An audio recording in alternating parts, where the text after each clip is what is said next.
আমি অনেক জায়গায় ঘুরলাম, অনেক কিছু দেখলাম, শুনলাম, বুঝলাম।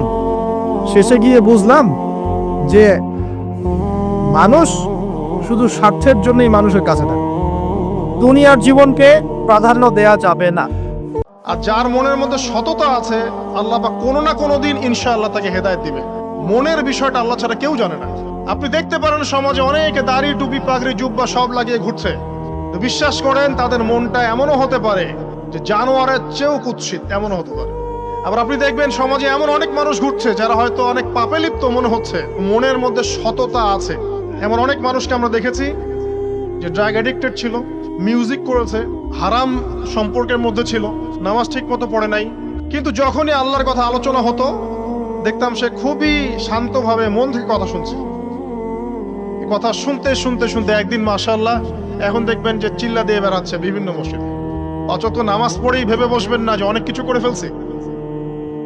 এক চিল্লা দিয়ে মনে করে ফেলবেন না যে দিনের জন্য অনেক কিছু করে ফেলছে।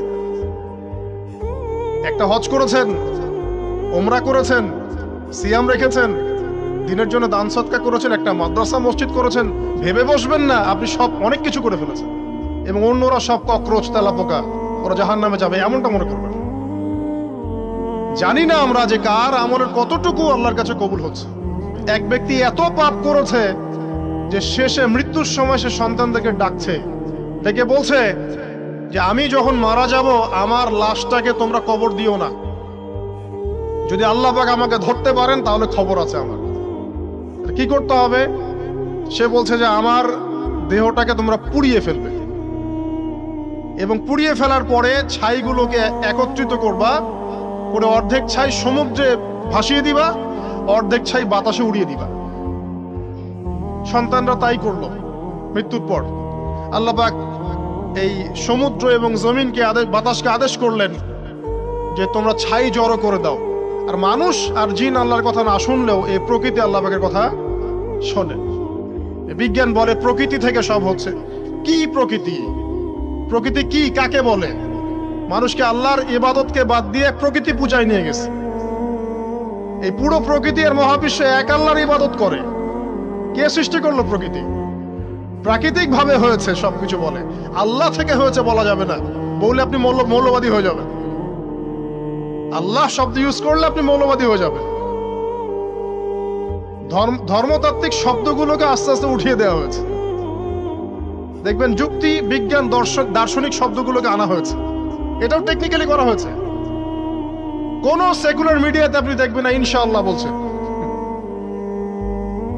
ইনশাআল্লাহ প্রমাণ করবে যে আপনি আস্তিক না নাস্তিক। তো প্রকৃতিকে আল্লাহ পাক আদেশ করলেন এই সমুদ্র ছাই জড়ো করো, এই বাতাস ছাই জড়ো করো। তারা ছাই জড়ো করে দিল। এই ব্যক্তিকে বলা হচ্ছে তুমি জীবিত করে আল্লাহ পাক বলছেন তুমি যে এই কাজটা করেছিলে, লিমা ফাআলতা হাদা, তুমি এই কাজটা কেন করেছো? তখন এই ব্যক্তি উত্তর দিচ্ছে মিন খাশিয়াতিকা ইয়া রাব্বি ওয়া আনতা আ'লাম। হে আল্লাহ, আমি আমার বুঝে যা এসেছে আপনার ভয়েই আমি এই কাজটা করেছি, আর আপনি খুব ভালো করেই জানেন যে আমি আপনার ভয়ে করেছি নাকি অন্য কোনো কারণে করেছি। মানে আপনি আমার মনের কথা জানেন। আল্লাহ পাক তাকে মাফ করে দিলেন। আপনাদেরকে আমি সেই ব্যভিচারী মহিলার কথাও মনে করাই। ওই মহিলা, যে ব্যক্তি একজন যৌনকর্মী ছিল, বা যেটা আমরা বলি ব্যভিচারিণী মহিলা ছিল, একটা কুকুরকে দেখেছে সে পানি পান করার জন্য তৃষ্ণার্ত, সে এটাতে মায়া করে দয়া করে তার মোজাটাকে নামিয়ে এই কূপ থেকে পানি উঠিয়ে কুকুরকে পান করিয়েছে। এই একটা কাজের বদৌলতে আল্লাহ রাব্বুল আলামিন এই ব্যভিচারী মহিলাকে মাফ করে জান্নাত দিয়ে দিয়েছে। হাদিসে এটাও এসেছে, নবী সাল্লাল্লাহু আলাইহি ওয়াসাল্লাম বলেছেন ইরহামু মান ফিল আরদ, তোমরা সবাই জমিনবাসীর প্রতি রহম করো।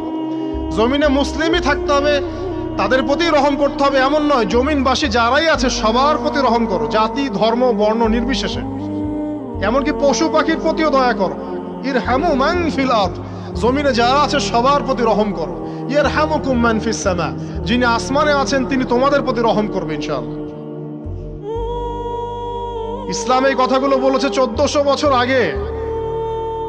আজকের এই বিশ্বে, সো কল্ড এই মডার্ন বিশ্বে, যেখানে মানুষের রক্তের কোনো দাম নাই, সেখানে ইসলাম পশু পাখির অধিকার নিয়ে কথা বলেছে 1400 বছর আগে। কাদেরকে কি শেখাতে আসেন? কোরআন এবং সুন্নাহর বাইরে অভ্রান্ত সত্যের কোন উৎস আছে? এখানে যা আছে তাই চূড়ান্ত। মানতে চাইলে মানেন, না মানতে চাইলে জাহান্নামে যান, কেউ তো বাধ্য করছে না। লাকুম দীনুকুম ওয়ালিয়া দিন। আল্লাহ পাকের রহমত দেখেন। আরেকটা ঘটনা আছে এমন, একটা বিড়ালকে বেঁধে রেখেছিল এক মহিলা, খাবার দেয় নাই, কষ্ট দিয়েছে। এই একটা বিড়ালকে খাবার না দিয়ে কষ্ট দেওয়ার কারণে এই মহিলাকে আল্লাহ পাক জাহান্নামে পাঠিয়েছে। এরকম কত ঘটনা আছে। এই ঘটনাগুলো হাদিসের পাতায় বর্ণিত আছে। কোরআনে কি বলছে দেখো। কোরআনের আমি কয়েকটা পয়েন্ট আপনাদেরকে খালি বলছি। এটা নিয়ে আমি সকালে ভাবছিলাম। আল্লাহ পাক আদম আলাইহিস সালামকে সৃষ্টি করেছেন আমরা সবাই জানি, কিন্তু আল্লাহ পাক সূরা সাদের মধ্যে বলছেন ইবলিসকে, হে ইবলিস, তোমাকে কিসে বারণ করলো আদমকে সেজদা করতে, যে আদমকে আমি নিজের হাত দিয়ে সৃষ্টি করেছি। আল্লাহ রাব্বুল আলামিন যে আমাদেরকে এত যত্ন করে ভালোবেসে সৃষ্টি করেছেন, এটা কি আল্লাহ পাকের দয়ার নিদর্শন নয়? মহাবিশ্বের অন্য কোন মাখলুক সৃষ্টির ব্যাপারে আল্লাহ পাক বলেন নাই খলাকতু বিয়াদাই, আমি নিজ হাতে তাকে সৃষ্টি করেছি। শুধু সৃষ্টি নয়, সৃষ্টি করার পর আল্লাহ পাক তাকে সমস্ত নাম শিক্ষা দিয়েছেন। এই যে জ্ঞান শিক্ষা দেওয়া, জ্ঞান, এটা আল্লাহ পাকের সবচেয়ে বড় নিদর্শনগুলোর মধ্যে অন্যতম। এবং আল্লাহ পাকের সবচেয়ে বড় দয়া, আমার মত এটা, মানব জাতির উপরে আল্লাহ পাকের সবচেয়ে বড় দয়াটা হচ্ছে কি জানেন? আল্লাহ পাক আমাদেরকে জ্ঞান শিক্ষা দিয়েছেন, ওহী নাজিল করেছেন। এটা সব কিছুর ঊর্ধ্বে। কারণ আপনি তওবা করবেন, জ্ঞান লাগবে। নামাজ পড়বেন, জ্ঞান লাগবে। রোজা রাখবেন, জ্ঞান লাগবে। যাকাত দিবেন, ইলম লাগবে। আপনি দিনের যে কোনো আমল করেন, ইলম লাগবে।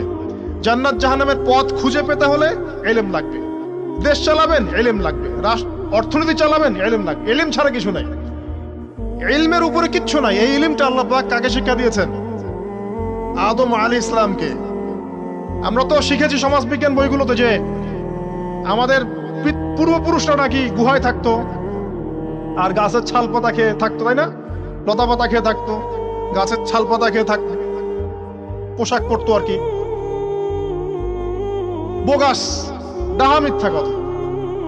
আল্লাহ রাব্বুল আলামিন সূরা বাকারা এবং সূরা আরাফ পড়ে দেখেন, আল্লাহ পাক বলছেন যে আদম আলাইহিস সালামকে আল্লাহ পাক সমস্ত নাম জ্ঞান শিক্ষা দিয়েছেন। মহাবিশ্বের যে প্রয়োজনীয় জ্ঞানগুলো আছে সেগুলো আল্লাহ পাক আদমকে শিখিয়েছেন আলাইহিস সালাম। ওয়াল্লামা আদামাল আসমাআ কুল্লাহা, আল্লাহ পাক আদমকে সমস্ত নাম শিক্ষা দিয়েছেন। আমাদের পিতা মাতারা মূর্খ ছিলেন না, তারা সৃষ্টি থেকেই জ্ঞানী ছিলেন। আদম আলাইহিস সালামের পারমাণবিক বোম বানানোর কোনো প্রয়োজন ছিল না। ছিল? বানান নাই। আপনার মধ্যে এই জ্ঞানটা আসছে কিভাবে? বাই ডিএনএ আপনি জ্ঞান পাচ্ছেন, কারণ আমরা আদম সন্তান। অনেক জ্ঞান আমাদের ভিতরেই আছে, এগুলো চর্চার মধ্য দিয়ে, গবেষণার মধ্য দিয়ে প্রস্ফুটিত হয় মাত্র। জ্ঞান ভিতরে আছে আমাদের। আমাদের পিতাকে জ্ঞানী করে পাঠানো হয়েছে। এই জ্ঞান শিক্ষা দেওয়াটা হচ্ছে আল্লাহ পাকের সবচেয়ে বড় দয়াগুলোর মধ্যে একটা। রহম করেছেন। শুধু তাই নয়, আদম আলাইহিস সালামকে এমন জ্ঞান শিক্ষা দিয়েছেন যে জ্ঞান ফেরেশতারা পর্যন্ত জানতো না। এটা কি দয়া নয়? এটা কি আদম সন্তানের প্রতি ভালোবাসা নয়? তারপরে সেজদা করিয়েছেন। মহাবিশ্বে অন্য কাউকে কি সেজদা করানো হয়েছে? কোরআনে কি এমন কোনো দলিল আছে যে আদম আলাইহিস সালাম ছাড়া অন্য কাউকে সব ফেরেশতারা সেজদা করেছেন? আছে? তাহলে এই যে সম্মান দেয় আল্লাহর পক্ষ থেকে, সম্মান কিসের ভিত্তিতে? সম্মান শারীরিক ক্ষমতার ভিত্তিতে? সম্মানটা কি কারণে? জ্ঞানের কারণে, ইলমের কারণে, জ্ঞানের কারণে সম্মান। এই সম্মান দেওয়াটা কি আল্লাহ পাকের রহমত এবং দয়ার নিদর্শন নয়? অতএব সম্মান পেতে হলে, আল্লাহর রহমত পেতে হলে সেই জ্ঞানের চর্চায় আবার ফিরে আসতে হবে। আপনি যদি আজও সেই ওহির জ্ঞানের চর্চা করেন, আল্লাহ পাক এই পৃথিবীবাসীর বুকের মধ্যে আপনার জন্য সম্মান পয়দা করে দিবেন ইনশাআল্লাহ। দেখেন, ওই সেই জ্ঞানী যদি আপনি এখনো চর্চা করেন, আজও আপনি সম্মানিত হবেন ইনশাআল্লাহ। ব্যক্তির চর্চা করলে ব্যক্তি সম্মানিত হবে, একটা পরিবার চর্চা করলে ওই পরিবার সম্মানিত হবে, একটা সমাজ যদি চর্চা করে সেই ওহির জ্ঞান, ওই সমাজ সম্মানিত হবে। একটা দেশে যদি আপনি ওই ওহীভিত্তিক জ্ঞান ছড়িয়ে দেন, পুরো দেশকে আল্লাহ পাক সম্মানিত করবে ইনশাআল্লাহ, পুরো জাতিকে সম্মানিত করবে ইনশাআল্লাহ। আরো সামনে যান, এই যে আদম এবং হাওয়া আলাইহিস সালাম গাছের কাছে চলে গেলেন, ফল খেয়ে ফেললেন, কারণ আমরা আদম সন্তান, ভুল করি। আল্লাহ পাক সাথে সাথেই বহিষ্কার করে দিয়েছেন? না, আল্লাহ পাক তওবা করার জন্য কালিমা শিখিয়ে দিয়েছেন। সুবহানাল্লাহ, তাদের কালিমা জানা ছিল না। আল্লাহ পাক বলছেন ফাতালাক্কা আদম মির রাব্বিহি কালিমাত, আল্লাহ পাকের কাছ থেকে আদম আলাইহিস সালাম কিছু বাক্য শিখে নিলেন, যেই বাক্য দিয়ে ফাতাবা আলাই, সে আল্লাহর কাছে তওবা করল। কোন সেই বাক্য? সূরা আরাফে আছে, রব্বানা যালামনা আনফুসানা ওয়া ইল্লাম তাগফির লানা ওয়া তারহামনা লানাকুনান্না মিনাল খাসিরিন। এই দোয়া কে শিখিয়ে দিয়েছে? আল্লাহ। এই তওবার বাক্য যে শিখিয়ে দেয়, এটা কি দয়ার পরিচয় নয়? আমরা আল্লাহর কাছে ফিরে যাব, তওবা করব, ইস্তেগফার করব, এই জ্ঞানটা শিখিয়ে দেয়া কি আল্লাহ পাকের দয়ার পরিচয় নয়? তাহলে আমরা কিভাবে ক্ষমা চাইতাম? কিভাবে ক্ষমা চাইলে আল্লাহ পাক সমস্ত গুনাহ মাফ করবেন, এই পদ্ধতিগুলো বলে দেয়া কি আল্লাহ পাকের দয়ার পরিচয় নয়? তারপর সামনে যান, পৃথিবীতে নামিয়ে দিয়ে আল্লাহ পাক ক্ষান্ত হয়ে যাননি। আল্লাহ রাব্বুল আলামিন আসমান থেকে হেদায়েতের গ্রন্থ পাঠিয়েছেন, বলেছেন এই গ্রন্থের মধ্যে যা আছে মেনে চললে তোমরা আবার জান্নাতে ফিরে আসবে ইনশাআল্লাহ। আল্লাহ পাক আদম এবং হাওয়া আলাইহিস সালাম এবং আদম সন্তান সবাইকেই সৃষ্টি করেছেন, উদ্দেশ্য হচ্ছে আল্লাহ পাক আমাদেরকে জান্নাত দিতে চান। আল্লাহ পাক চান যে আমরা যেন জান্নাতে যাই। যদি আমরা জান্নাতে যেতে না পারি পরকালে, একটা কারণে যেতে পারবো না, অনলি একটা কারণ, সেটা হলো আমাদের নিজের দোষে। একটা কারণ, যারা জাহান্নামে যাবে মানুষ এবং জিনদের মধ্যে, নিঃসন্দেহে মহাবিশ্বে তারা ছাড়া জাহান্নামে যাওয়ার উপযুক্ত কেউ ছিল না। ও জাহান্নামে যাওয়ার উপযুক্ত ছিল বলেই আল্লাহ পাক তাকে জাহান্নামে পাঠাবেন। আর যারাই জান্নাতে যাবে প্রত্যেকেই শুধু আমলের বদৌলতে যাবে না, বরং আল্লাহ পাকের রহমতেই যাবে। কেউই তার আমল দিয়ে জান্নাতে যেতে পারবে না। নবী সাল্লাল্লাহু আলাইহি ওয়াসাল্লাম এমন ভাষ্য বলছেন, ইল্লা আনা, আমিও না, ইল্লা বিরহমাতিল্লাহ, আমিও নয়, তবে আল্লাহ পাকের দয়া আমাকে ঘিরে ধরবে। আল্লাহ পাকের রহমত যাদের উপরে বর্ষিত হবে তারাই জান্নাতে যাবে ইনশাআল্লাহ। কে আমল দিয়ে যেতে পারবে না। যত আমলই করি বলা যাবে না এই আমলের বদৌলতে জান্নাতে যেতে পারবো। আল্লাহ পাক দয়া না করলে হবে না। আল্লাহ পাক চান যে আদম সন্তান যেন জান্নাতেই যায়। এই কারণেই সৃষ্টি করা, এই কারণেই আপনার ওহীভিত্তিক গ্রন্থগুলো পাঠানো, এই কারণে নবী রাসূল পাঠানো, আলেম ওলামা সৃষ্টি করা, মানুষকে সতর্ক করা, হায়াত দেয়া, বারংবার জীবনে চলতে ফিরতে আপনাকে অ্যালার্ম করা হয়, আল্লাহর পথে ফিরে আসেন, আল্লাহর পথে ফিরে আসেন। অ্যালার্ম করা হয় না?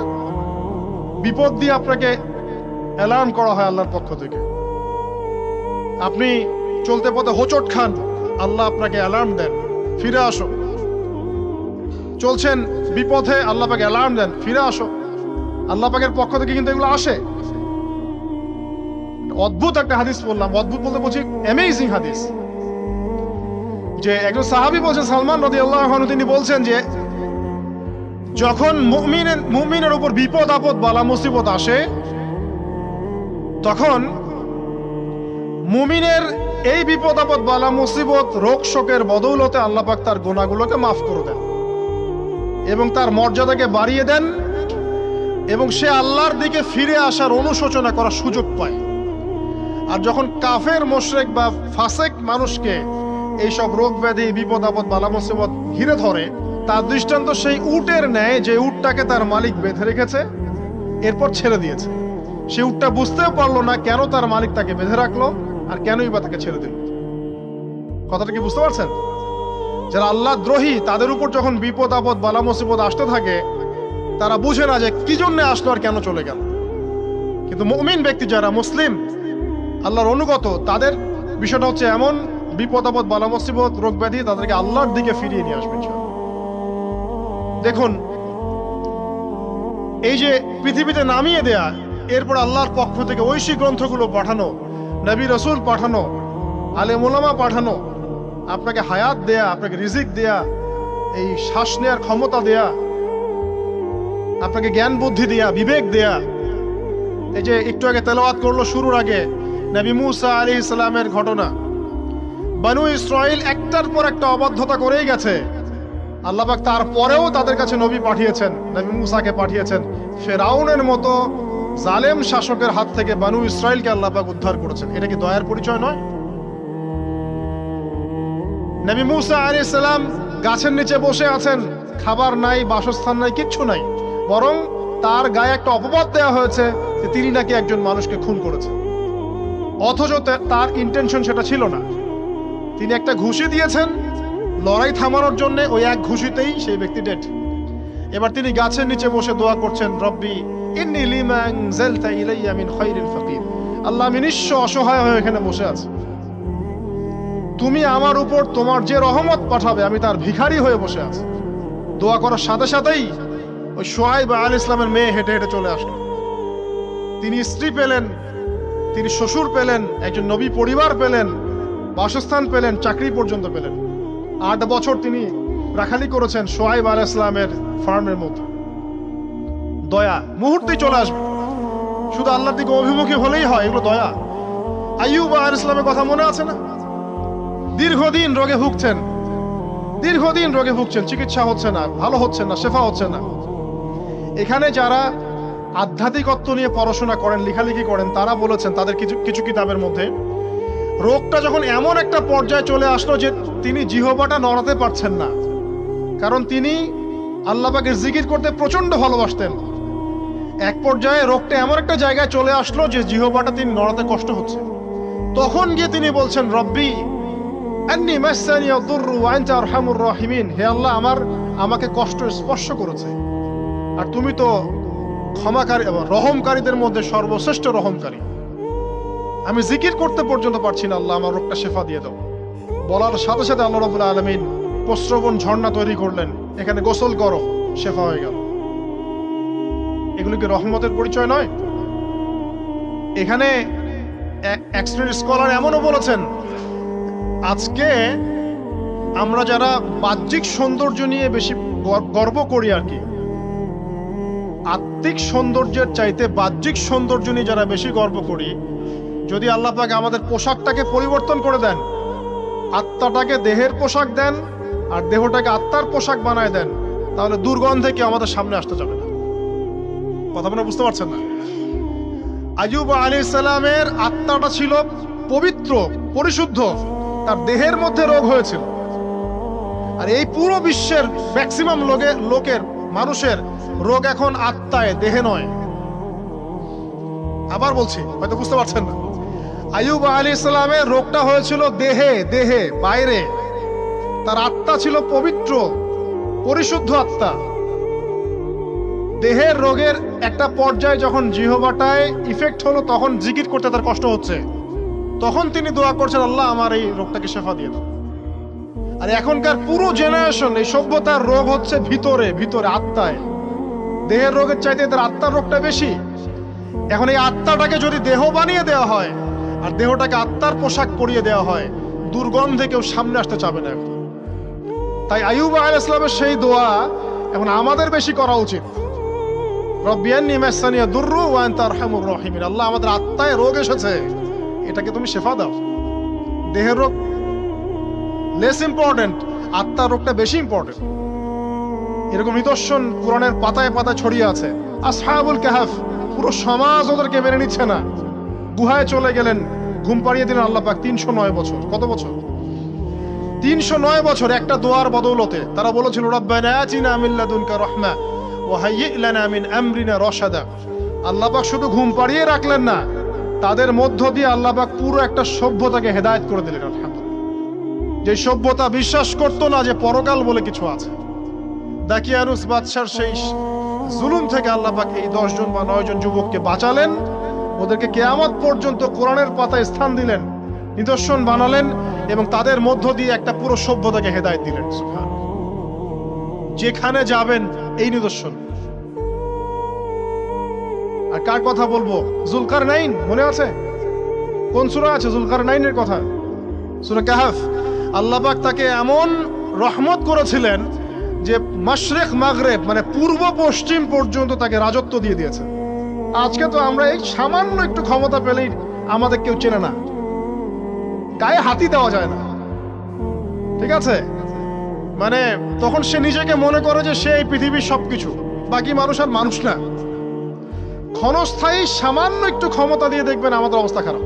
আমাদের এই যে জীবন, আমাদের রিজিক, আমাদের পরিবার, আমাদের সুস্থতা, আমাদের জ্ঞান, আমাদের সমাজ বলেন, রাষ্ট্র, আমাদের অর্থনীতি, এই বিশ্ব, এই সব কিছুই একটা বিষয়কে কেন্দ্র করে টিকে আছে। শুধুমাত্র একটা বিষয়ের সাথে এই পুরো মহাবিশ্ব সম্পর্কিত। আমাদের জীবনের প্রতিটা বিষয় শুধুমাত্র এবং শুধুমাত্র আল্লাহ পাকের রহমতের উপর টিকে আছে। আল্লাহ পাকের রহমত আমাদের ব্যক্তি জীবন, পারিবারিক জীবন, আমাদের দেহ, আমাদের মন, আমাদের জ্ঞান, অর্থনীতি, ব্যবসা বাণিজ্য, আমাদের রাষ্ট্র, সবকিছুর মধ্যে শুধুমাত্র আল্লাহ পাকের রহমত দিয়ে ভর্তি।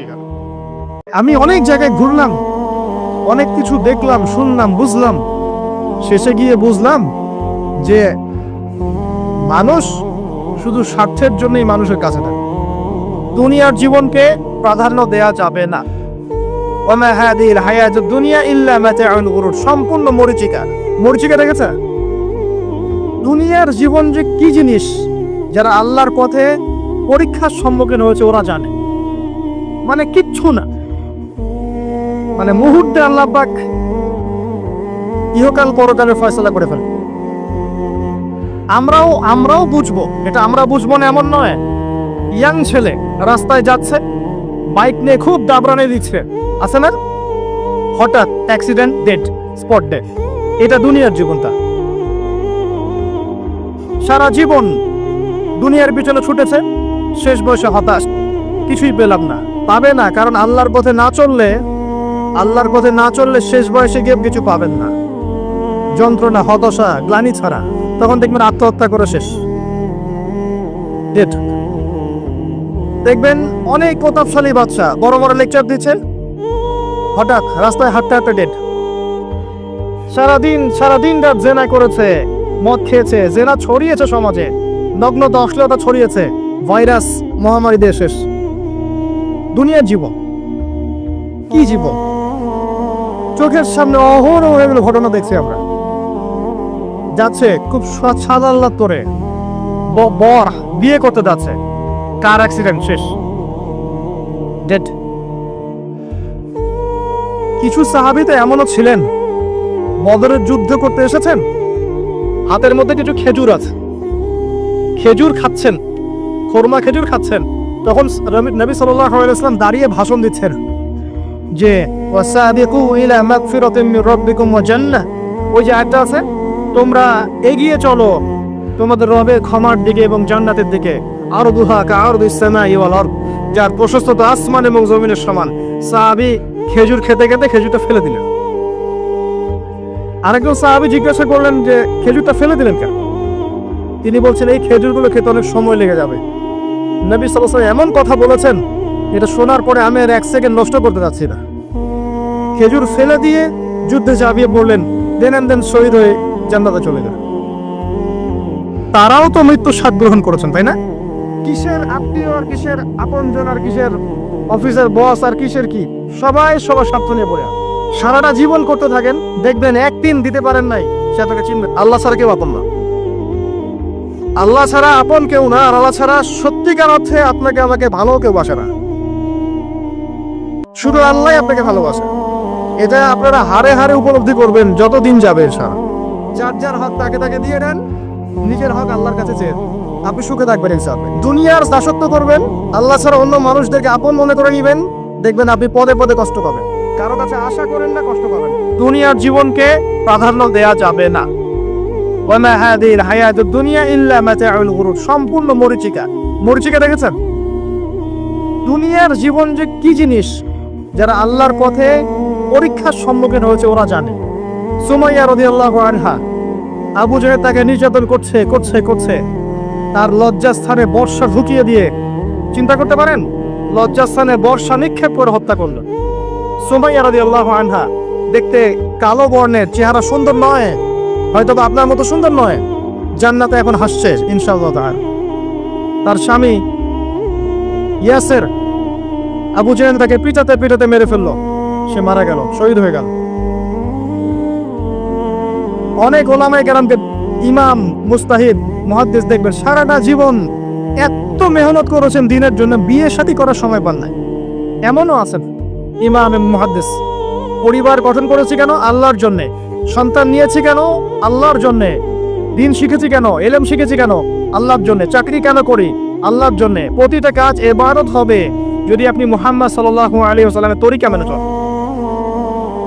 ওয়া মা খালাকতুল জিন্না ওয়াল ইনসা ইল্লা লিয়াবুদুন, শুধুমাত্র ইবাদত করার জন্যই আল্লাহ পাক জিন এবং মানুষ জাতিকে সৃষ্টি করেছেন। আপনাকে আল্লাহ পাক এই হায়াতটা দিয়েছেন। এখন বাকি সময়টা চিন্তা করেন, আগামী 30-40 বছর কিভাবে কাটাতে চান? দুনিয়ার জন্য বাঁচবেন না আল্লাহর জন্য বাঁচবেন? যদি আল্লাহর জন্য বাঁচতে চান, সর্বশেষ হেদায়েত আল কোরআন এবং সর্বশেষ নবী মুহাম্মদ সাল্লাল্লাহু আলাইহি ওয়াসাল্লাম, এর বাইরে কিচ্ছু নাই ভাই। সারা দুনিয়ার মানুষ মিলে যদি বলে যে কোরআন সুন্নাহর মধ্যে আছে সুদ হারাম, কিন্তু সুদ হালাল, হালাল হালাল, কোশ্চিন কালে হালাল হবে না। সারা দুনিয়ার মানুষ একটা মাছে যদি এসে বলে সুদ হালাল, সুদ ভালো, কোশ্চিন কালে হালাল হয়ে যাবে না, হারামই থেকে যাবে। সারা দুনিয়ার মানুষ যদি বলে পর্দা করার দরকার নাই, এটা সেকেলে সেকেলে সেকেলে, এটা সেকেলে হয়ে যাবে না, এটা ফরজ থেকে যাবে। কিচ্ছু নাই কোরআন সুন্নাহর বাইরে, কিচ্ছু নাই। যা আছে দেখছেন বোগাস, যার কোনো ভিত্তি নাই, মানুষের মন গড়া প্রবৃত্তির অনুসরণ। এখন আপনি যখন কোরআন এবং সুন্নাহর কাছে আসতে চাইবেন, তখন কিন্তু আপনি চতুর্দিক থেকে বাধা পাবেন। এই পথ চলাটা এত সহজ হবে না। হ্যাঁ, কাদের জন্য সহজ হবে? যারা প্রটেস্ট্যান্ট মুসলিম হবে। কি মুসলিম? প্রটেস্ট্যান্ট মুসলিম। এটা কেমন? মানে ওটাও ঠিক, এটাও ঠিকই। সুদ খেলেও হয়, না খেলেও হয়, পর্দা করলেও হয়, না করলেও হয়, নামাজ পড়লেও হয়, মাঝে মাঝে ছাড়লেও হয়, যাকাত দিলেও হয়, না দিলেও হয়। মডারেট প্রটেস্ট্যান্ট মানে কোরআন সুন্নাহয় যা আছে এগুলো খুব কঠিন মনে হয়, একটু মৌলবাদী মৌলবাদী মনে হয়, এগুলো মানলে তো এই যুগে চলা যায় না, এগুলো ওই যুগের জন্য, এরকম ভার্সনে যারা চিন্তা করবে তাদেরকে কষ্ট পেতে হবে না। তারা দেখবেন কষ্ট না করেই দুনিয়ার জীবন কাটিয়ে দিচ্ছে, ওদের কোনো বাধা বিপত্তি আসবে না। আপনি যখন কোরআন সুন্নাহকে আঁকড়ে থাকবেন, কেমন করে আঁকড়ে থাকবেন? মারির দাঁত দিয়ে কামড়ে থাকবেন, নবীজি বলেছেন। মারির দাঁত দিয়ে কামড়াতে বলেছেন, সামনের দাঁত দিয়ে কামড়ালে ছটকে যাবে, টান দিলে ছিঁড়ে যাবে। মারির দাঁতে কামড় দিলে, টান দিলে সহজে ছিঁড়বে না। এভাবে থাকলে আপনার বাধা আসবে। নিজে ঠিক না হলে কিচ্ছু ঠিক হবে না। আর নিজে ঠিক না হয়ে মানুষকে ঠিক করতে যাওয়া ঠিক নয়। একটা বাতি যখন জ্বলবে, একটা বাতি থেকে আরো অনেক বাতি জ্বলবে ইনশাআল্লাহ। আল্লাহ পাক আমাদের সবাইকে হালাল রিজিক অন্বেষণ করার তৌফিক এনায়েত করুন। আমি যাদের হালাল রিজিকের সমস্যা আছে, আল্লাহ পাক যেন বেহিসাব রিজিকের ব্যবস্থা করে দেন। আমি অতএব আল্লাহকে আপন করে নেন, যার যার হক তাকে তাকে দেন, নিজের হক আল্লাহর কাছে চেয়ে নেন, ইনশাআল্লাহ আপনি সুখে থাকবেন। তাকদীর আল্লাহ পাক লিখে ফেলেছেন। এরপরে আল্লাহ রাব্বুল আলামিন কি লিখেছেন? এরপরে আল্লাহ রাব্বুল আলামিন মহাবিশ্ব সৃষ্টি করেছেন 6 দিনে। কয় দিনে? কোরআনে দলিল আছে, হুয়াল্লাযী খালাকাস সামাওয়াতি ওয়াল আরদা ফি সিত্তাতি আইয়াম। তিনি সেই আল্লাহ যিনি আসমান সমূহ, একটা আসমান নয়, আসমান সমূহ মানে যতগুলো আসমান আছে, আর আমরা জানি 7টা আসমান আছে। কয়টা? 7টা মহাবিশ্ব আছে। এখন পর্যন্ত সায়েন্স যত কিছু আবিষ্কার করেছে, এগুলো প্রথম মহাবিশ্বের আবিষ্কার। দ্বিতীয়টাতে ওরা যেতেই পারেনি এখন পর্যন্ত। অতদূর পর্যন্ত স্পেসশিপ যেতেই পারবে না। কথা কি বুঝতে পারছেন? এটা প্রথম আসমানের বিষয়। এরকম আরো 6টা আসমান মহাবিশ্ব আল্লাহ পাক প্রস্তুত করেছেন।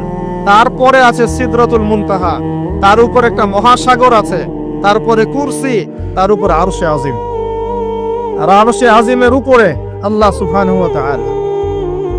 এখানে একজন মানুষ ওই পর্যন্ত চলে গিয়েছিলেন। তিনি কে? মুহাম্মদুর রাসূলুল্লাহ সাল্লাল্লাহু আলাইহি ওয়াসাল্লাম। তার মর্যাদা আর বোঝার বাকি আছে? তো সবার প্রতি অনুরোধ থাকবে, সেই ব্যক্তি সেই নবী মুহাম্মদ সাল্লাল্লাহু আলাইহি ওয়াসাল্লামের সুন্নাহ মাফিক জীবন যাপন করেন। আল্লাহ পাক তৌফিক দান করুন। এবং এই সুন্নাহটা জীবনের একটা ক্ষেত্রে মানলে হবে না, জীবনের সমস্ত ক্ষেত্রেই মানতে চেষ্টা করতে হবে। আল্লাহ পাক তৌফিক দান করুন। আল্লাহ রাব্বুল আলামিন এরপরে মহাবিশ্ব সৃষ্টি করে দীর্ঘদিন পর্যন্ত, অনন্তকাল বলবো না, দীর্ঘদিন পর্যন্ত মানুষ সৃষ্টি করেন নাই। সূরা দাহরের প্রথম আয়াতে আল্লাহ পাক বলেছেন, হাল আতা আলাল ইনসান হিনুম মিনাদ দাহরি লাম ইয়াকুন শাইআম মাযকুরা। মানুষের উপরে এমন একটা সময় চলে গেছে যে মানুষ কোনো আলোচ্য বিষয় ছিল না। মানে মানুষ সৃষ্টি করা হবে, এখন দুনিয়া যা হচ্ছে দেখতে পাচ্ছেন, আমরা কোনো টপিকই ছিলাম না, এত সময় চলে গেছে মহাবিশ্ব। এখন মনে হয় দুনিয়াটা আমাদের, তাই না? মানুষই সব, মানুষই এই দুনিয়ার পলিটিক্যাল মালিক, ইকোনমিক মালিক, সংস্কৃতির মালিক, পরিবার, ব্যক্তি, সমাজ, সবকিছু মালিককে মালিক মনে হয় এখন মানুষকে। কিন্তু এমন একটা সময় ছিল যখন আল্লাহ বলছেন মানুষ সৃষ্টি হবে, এই বিষয়টা অনেক দূরের পথ ছিল। আল্লাহর জ্ঞানে ছিল, কিন্তু মহাবিশ্বে মানুষের অস্তিত্ব ছিল না। এই মহাবিশ্বেই মানুষের অস্তিত্ব ছিল না। আল্লাহ রাব্বুল আলামিন মহাবিশ্ব সৃষ্টি করেছেন কুন ফায়াকুন, হও হয়ে যাও। সূরা আম্বিয়া 30 নম্বর আয়াতে আল্লাহ পাক বলেছেন, আওয়ালাম ইয়ারাল্লাযীনা কাফার, কাফেররা কি লক্ষ্য করে দেখে না, আন্নাস সামাওয়াতি ওয়াল আরদা কানাতা রাতকান ফাফাতাকনাহুমা, কাফেররা কি লক্ষ্য করে দেখে না যে আসমান সমূহ এবং জমিন একটা বিন্দুর মধ্যে একত্রিত ছিল, আমি আল্লাহ এটাকে বিস্ফোরিত করে দিয়েছি, পৃথক করে দিয়েছি। এটা সায়েন্সের একটা থিওরির সাথে মেলে না। কোন থিওরি? তারা বলছে বিগ ব্যাং থেকে সব সৃষ্টি হয়েছে, আর আল্লাহ পাক বলছেন বিগ ব্যাং আমি ঘটিয়েছি। তাহলে চিন্তা যেখানে শেষ, আল্লাহ পাকের কুদরত সেখান থেকে কি শুরু। আমাদের আত্মাটারই তো ব্যাখ্যা দিতে পারছে না। ঘুম, স্বপ্নের ব্যাখ্যা দিতে পারবে? ঘুমন্ত অবস্থায় মানুষ হাসছে এবং কাঁদছে, কি জন্যে ব্যাখ্যা দিতে পারবে? স্বপ্ন দেখছে, কোত্থেকে স্বপ্ন আসছে, আর স্বপ্ন মাঝে মাঝে সত্য কেমন করে হচ্ছে, এর ব্যাখ্যা দিতে পারবে? স্বপ্ন সত্যি হয় না। শেষ জামানায় মুমিনদের স্বপ্ন বেশি বেশি সত্য হবে, এমনও এসেছে হাদিস। আখিরুজ জামানে মুমিনদের স্বপ্ন সত্যি হবে। নবী সাল্লাল্লাহু আলাইহি ওয়াসাল্লাম নবুয়তের আগে এমন স্বপ্ন দেখতেন সকালবেলা সত্য হয়ে যেত। নবুয়তের একটা অংশ স্বপ্ন, 36 ভাগের 1 ভাগ সত্য স্বপ্ন। যাই হোক, আমরা টপিকে চলে আসি। আল্লাহ রাব্বুল আলামিন বিগ ব্যাং দিয়ে মহাবিশ্ব সৃষ্টি করার পর সুদীর্ঘকাল পর্যন্ত মানুষকে সৃষ্টি করেন নাই। এরপরে অনেক সময় পর আল্লাহ পাক ফেরেশতাদেরকে ডেকে বলছেন এই আয়াতটা, যে হে ফেরেশতারা, আমি পৃথিবীতে আমার খলিফা পাঠাতে চাই, মানুষকে আমার খলিফা করে পাঠাতে চাই। খলিফা কি জিনিস? যিনি কাপড় সেলাই করেন তিনি খলিফা? খলিফা কি জিনিস? খলিফার ডেফিনেশনটা শোনে না। আল্লাহ পাক আদম আলাইহিস সালাম ছাড়াও আরো একজন নবীর ব্যাপারে খলিফা শব্দ ব্যবহার করেছেন, তার নাম কি? শুকরান, কে বলেছেন? জাযাকাল্লাহ। দাউদ আলাইহিস সালাম, তার ব্যাপারে আল্লাহ পাক বলেছেন তিনি ছিলেন খলিফা। আল্লাহ পাক বলেছেন, ইয়া দাউদ, হে দাউদ, নিশ্চয়ই আমি তোমাকে পৃথিবীতে আমার খলিফা করেছি। সুলাইমান আলাইহিস সালামের সময় এত উন্নত সভ্যতা ছিল যেটা আর কখনো আসবে না, এবং তাকে এত ক্ষমতা দেওয়া হয়েছিল আল্লাহর পক্ষ থেকে, যার কথা নবী সাল্লাল্লাহু আলাইহি ওয়াসাল্লাম স্মরণ করে বলেছিলেন যে একটা জিন আমাকে সালাতের মধ্যে ডিস্টার্ব দিচ্ছিল, আমি ভাবলাম জিনটাকে ধরে বেঁধে রাখবো। এটা আমাদের নবীজি বলছেন, একটা জিন আমাকে নামাজে ডিস্টার্ব করছিল, আমি ভাবলাম জিনটাকে ধরে খুঁটির সাথে বেঁধে রাখি।